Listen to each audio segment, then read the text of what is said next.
Jai Hind cadets, today we are going to study about physical features of India.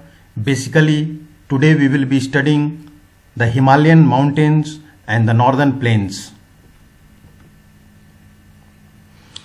India.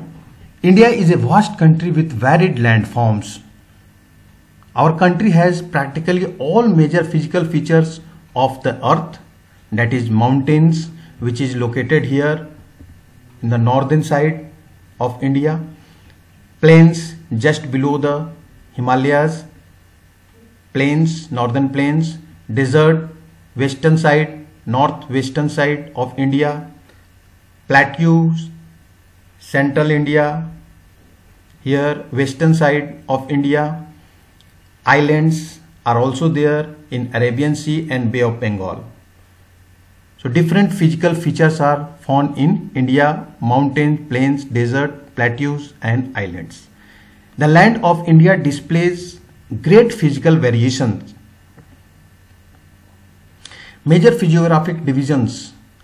The physical features of India can be grouped under the following physiographic divisions. They are the Himalayan mountains, the northern plains, the peninsular plateau, the Indian desert, the coastal plains, the islands. So 6 physical features are given here. We will be studying first 2, that is the Himalayan mountains and the northern plains today. The Himalayan mountains. The Himalayan mountains. The Himalayas, geologically young and structurally fold mountains, stretch over the northern borders of India. Here from this figure it is very much clear. This is the location of Himalayas. These mountain ranges run in a west-east direction from the Indus to Brahmaputra river. Indus here in the northern India, Brahmaputra here in the eastern India. The Himalayas represent the loftiest and one of the most rugged mountain barriers of the world. They form an arc which covers a distance of about 2400 km. This is the distance and it is in the shape of arc. When we talk about the width is 400 km in Kashmir and 150 km in Arunachal Pradesh. This is the width of Himalayas. The altitudinal variations are greater in the eastern half than those in the western half. The Himalaya consists of 3 parallel ranges in its longitudinal extent. A number of valleys lies between these ranges. The first range is the Great Himalayas. It is also called as the Inner Himalayas, or it is also known as the Himadri. The Greater Himalayas, the Inner Himalayas and the Himadri, they all are same. They are located in the northernmost range. Here first number is showing, that is the Great Himalaya. It is the most continuous range consisting of the loftiest peaks with an average height of 6000 meters. It contains all prominent Himalayan peaks. The folds of the Great Himalayas are asymmetrical in nature. Asymmetrical. The core of this part of Himalayas is composed of granite. It is perennially snowbound and a number of glaciers descend from this range. So throughout the year it is covered with snow. Some of the highest peaks of these Great Himalayas are Mount Everest, Kanchenjunga, Makalu, Dhaulagiri, Nanga Parvat, Annapurna, Nanda Devi, Kamet, Namcha Barwa, Gurla Manta. So these are the important peaks, countries, and the height are shown here in meters. Next comes Himachal Himalayas or Lesser Himalayas. This is the second fold of the Himalayas, second range. The range lying to the south of the Himadri forms the most rugged mountain system and is known as Himachal or Lesser Himalaya. The ranges are mainly composed of highly compressed and altered rocks. The altitude varies between 3,700 and 4,500 meters and the average width is of 50 kilometers. The Pir Panjal range forms the longest and the most important range. The Dhauladhar and the Bharat ranges are also prominent ones and they are located here in the north. Pir Panjal range, Dhauladhar range, Mahabharat range. This range consists of the famous valley of Kashmir, the Kangra Valley, the Kulu Valley in Himachal Pradesh. This region is well known for its hill station. Third range is Shivalik. It is also called as the outermost range. The width of Shivalik is 10 to 50 km and average altitude used to vary from 900 to 1100 meters.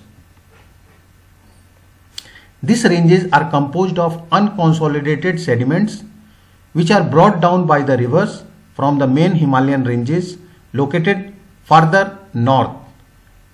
These valleys are covered with thick gravel and alluvium. The longitudinal valley lying between Lesser Himalaya and the Shivaliks are known as dunes. Some of the dunes are here Dehradun, Kotli Dun and Patli Dun. Himalayan region demarcated by river valleys are: the part of Himalayas lying between Indus and Satluj has been traditionally known as Punjab Himalaya, but it is also known regionally as Kashmir and Himachal Himalaya from west to east respectively. Means here is the Punjab Himalaya and the name of the two river is Indus River and Satluj River. In between the range of Himalaya is called as the Punjab Himalaya. The part of the Himalayas lying between Satluj and Kali River is known as Kumaon Himalayas. Here you can see in this figure, this is the Satluj River and Kali River is here. In between these Satluj and Kali River, the name of the Himalayas is Kumaon Himalayas. The Kali and Tista River demarcate the Nepal Himalayas and the part lying between Tista and Dihang rivers is known as Assam Himalayas. So here is the Kali River and here is the Tista River. In between, this is Nepal country and the Himalaya which is located here is called as the Nepal Himalayas. After Tista and Dihang, in between these, the Himalaya is Assam Himalayas. They are demarcated by the river valleys.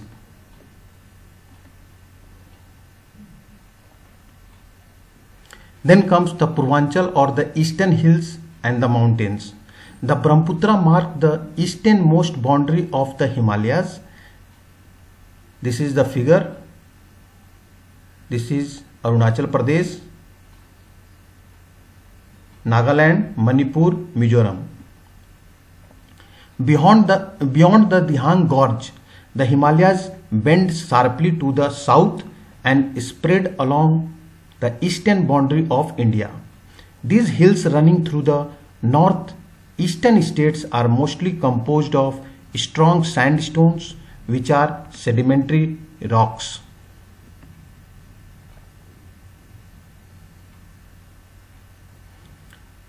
This region used to covered with the dense forest. They mostly run as parallel ranges and valleys. The Purvanchal comprises the Patkai Hills. Here is Patikai Hills, Patikai Bum, Patikai Hills, the Naga Hills, the Manipur Hills and the Mizo Hills. So Patikai Boom, Naga Hills in Nagaland, Manipur Hills, Mizo Hills. They are making the boundary, eastern boundary. Next starts Northern Plains.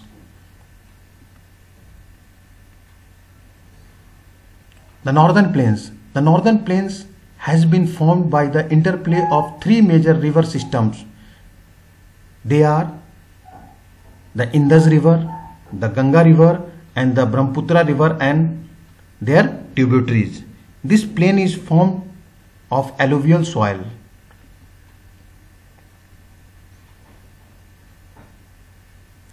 The deposition of alluvium in a vast basin lying at the foothills of the Himalaya over millions of years formed this fertile plain.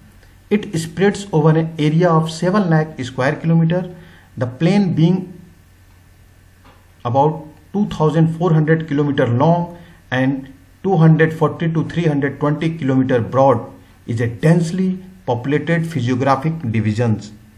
The plains are densely populated. With a rich soil cover combined with adequate water supply and favorable climate, it is agriculturally a productive part of India. The rivers coming from northern mountains are involved in depositional work.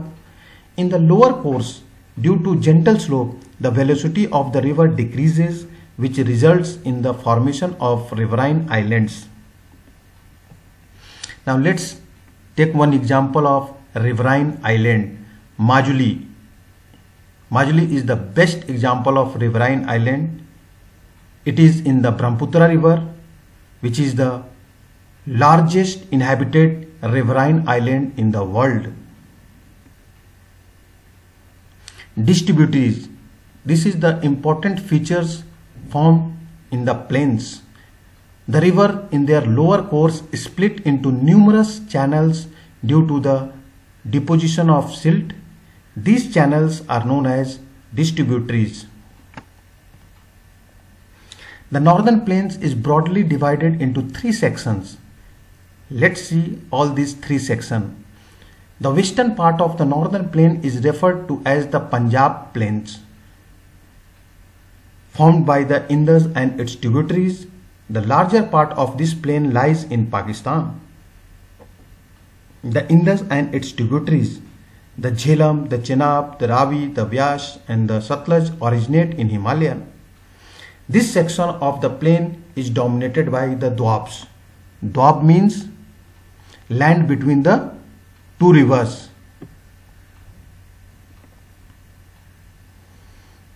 The Ganga plain extends between Ghaggar and Tista rivers. It is spread over the states of North India, Haryana, Delhi, Uttar Pradesh, Bihar, partly Jharkhand and West Bengal.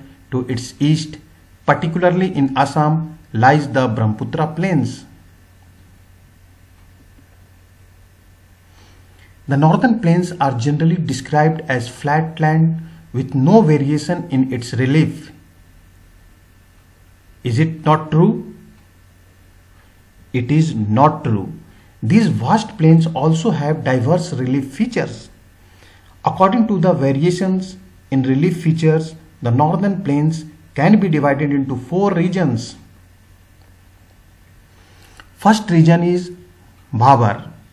The rivers, after descending from the mountains, deposit pebbles in a narrow belt of about 8 to 16 km in width, lying parallel to the slopes of the Shivalik. All the streams disappears in this Bhabar belt. Next is Tarai. South of Bhabar belt, the streams and the rivers re-emerge and create a wet, swampy and marshy region known as Tarai. This was a thickly forested region full of wildlife. The forests have been cleared to create agricultural land and to settle migrants from Pakistan after partition. Next is Bhangar. The largest part of the northern plain is formed of older alluvium. They are called as the Bhangar. It lies above the floodplains of the rivers and present a terrace-like feature. The soil in this region contains calcareous deposits locally known as kankar. Calcareous deposit means presence of calcium carbonate. Next comes Khadar. The newer, younger deposits of the floodplains are called Khadar. They are renewed almost every year and so are fertile. Thus, it is ideal for intensive agriculture. So, Khadar, Bhangar, Tarai and Bhabar, they are the 4 sections of northern plains. Thank you very much.